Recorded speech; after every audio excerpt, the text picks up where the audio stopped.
ఆంధ్రప్రదేశ్ ప్రభుత్వము 2026 ఆగస్టు 15 నుంచి public service commission ద్వారాగా నియామకం చేసే ఉద్యోగాలకి నోటిఫికేషన్లు ఇచ్చేటప్పుడు కొత్త లేదా నూతన రాష్ట్రపతి ఉత్తర్వులు పాతవి ఉంటే వాటిని అంటే 1971 72లో ఉన్న రాష్ట్రపతి ఉత్తర్వుల ప్రకారం ఉన్న జోన్స్ మల్టీ జోన్లు డిస్ట్రిక్ట్ సిస్టమ్ వేరు. ప్రస్తుతం రాష్ట్రం విడిపోయినాక 2014 తర్వాత ఉమ్మడి రాజధానిగా ఉన్నప్పుడు వేరుంది. ఇక దాని తర్వాత ఇప్పుడు ప్రజెంట్ 2026 జనవరి 1వ తారీఖు నుంచి ఆంధ్రప్రదేశ్ జిల్లాల సంఖ్య 28 అయినాయి. ఈ 28 జిల్లాలకు అనుగుణంగా జోన్లు మల్టీ జోన్లు తీసుకుందాం. 2026 ఆగస్టు 15 నుంచి వచ్చే ఆ జాబ్ క్యాలెండర్ నోటిఫికేషన్లో ఇది ఒక సిస్టమ్ ఎలా ఉందంటే స్టేట్ వైడ్ క్యాడర్ని ఒకటే తీసుకుంటారు. ఒక క్యాడరే అందరూ 28 జిల్లాల్లో ఉన్న ప్రతి ఒక్కళ్ళు స్టేట్ క్యాడర్లోకి వస్తారు. క్లియర్. రాజధాని అమరావతిలో కూడా దాని ఇంక్లూడే. నెక్స్ట్ మల్టీ జోన్లో ఎంజెడ్లోని 2 ఉన్నాయి. ఆంధ్రప్రదేశ్లోని మల్టీ జోన్ సంఖ్య ఆ మల్టీ జోన్లోని మరియు మల్టీ జోన్లుగా మార్చారు. ఆ జోన్ల సంఖ్య 6 ఉన్నాయి.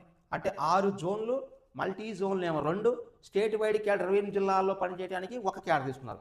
అలా తీసుకున్నప్పుడు ఇప్పుడు మల్టీ జోన్ 1లోని మొత్తం 3 జోన్లు ఉన్నాయి. అంటే జోన్ 1 దీనిలోనే భాగమే, జోన్ 2 దీనిలోనే భాగం మరియు జోన్ 3 దీనిలోనే భాగం. మొత్తం 3 జోన్లు కలిపి ఒక మల్టీ జోన్గా మార్చారు.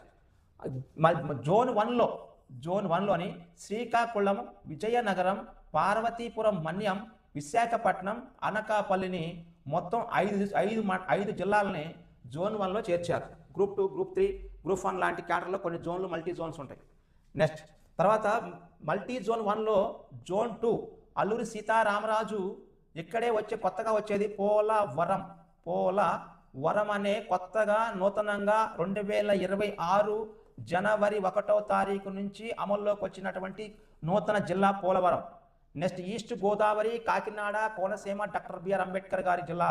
మొత్తం దీనిలో కూడా 5 జిల్లాలు ఉంటాయి. 5 జిల్లాలు మల్టీ జోన్ 2లో. నెక్స్ట్ మల్టీ జోన్ 1లో జోన్ 2 అటు మల్టీ జోన్ 1లో జోన్ 3 మల్టీ జోన్ 1లో జోన్ 3 దీనిలో వెస్ట్ గోదావరి, ఏలూరు, ఎన్టీఆర్, కృష్ణా ఎన్టీఆర్, ఏలూరు, వెస్ట్ గోదావరి వాళ్ళు జోన్ 3కి వస్తారు. దీనిలో 4 జిల్లాలను చేర్చారు. నెక్స్ట్ మల్టీ జోన్ 2ని మల్టీ జోన్ 2ని మల్టీ జోన్ 4గా, మల్టీ జోన్ 5గా, మల్టీ జోన్ 6గా మార్చారు. ఇట్లా మల్టీ జోన్ 4లోని గుంటూరు, పల్నాడు, బాపట్ల, ప్రకాశం, శ్రీ పొట్టి శ్రీరాములు, నెల్లూరు జిల్లా. ఇక్కడ మళ్ళీ ప్రకాశాన్ని మొన్న విడగొట్టి మార్కాపురంగా మార్చారు. మార్కాపురం నూతన డిస్ట్రిక్ట్ ఏర్పాటు చేశారు. అప్పుడు వీటి సంఖ్య 1, 2, 3, 4, 5, 6 జిల్లాలని. జోన్ 4లో 6 జిల్లాలు ఉంటాయి. అది మల్టీ జోన్ 2లో జోన్ 6 6 జిల్లాలు వచ్చినాయి. 2026 జనవరి 1వ తారీఖు నుంచి కొత్తగా ఒక నూతనంగా 27, 28 జిల్లాలు కొత్తగా వస్తే ఆ 27వ 28వ దాంట్లో మార్కాపురం అదే జోన్ 4లో ఉంది.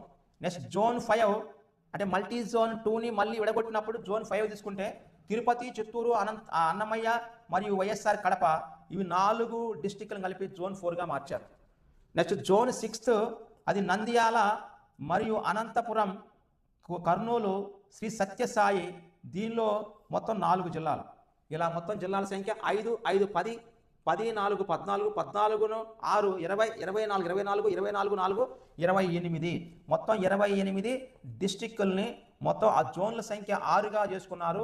మల్టీ జోన్లని 2 చేశారు. స్టేట్ వైడ్ని 1 చేశారు. మొత్తం ఒక స్టేటు, మల్టీ జోన్లు 2, జోన్ల సంఖ్య 6, డిస్ట్రిక్టుల సంఖ్య 28. వీటి ప్రకారమే రిక్రూట్మెంట్ స్టార్ట్ అవుతుంటుంది. దీన్ని అవగాహన తెచ్చుకోవాలి. ఇక ప్రీవియస్ ఎగ్జామ్లోని జోన్ 4లో లేని జిల్లా మల్టీ జోన్లు అడగటం కంటే ముందు జోన్లు అడుగుతారు ఎక్కువగా. జోన్ 5లో లేని జిల్లా లేదా జోన్ 2లో లేని జిల్లా అడుగుతారు. దీన్ని ఒక్కసారి అవగాహన చేసుకుంటే ఆటోమేటిక్ వచ్చేస్తుంది. మొత్తం 6 జోన్లు ఉన్నాయి. 6 జోన్లోని ఉత్తరాంధ్ర నుంచి రాయలసీమ వరకు దాన్ని విడగొట్టుకుంటూ వస్తే ఆ యొక్క లొకేషన్ బట్టి ఆ భౌగోళిక ప్రాంతాలను బట్టి విభజించినప్పుడు ఇలా ఉంటే దీన్ని ఫాలో అవుతుంటారు. ఇది ఎగ్జామ్లో కూడా ఒకసారి క్వశ్చన్ అడిగాడు.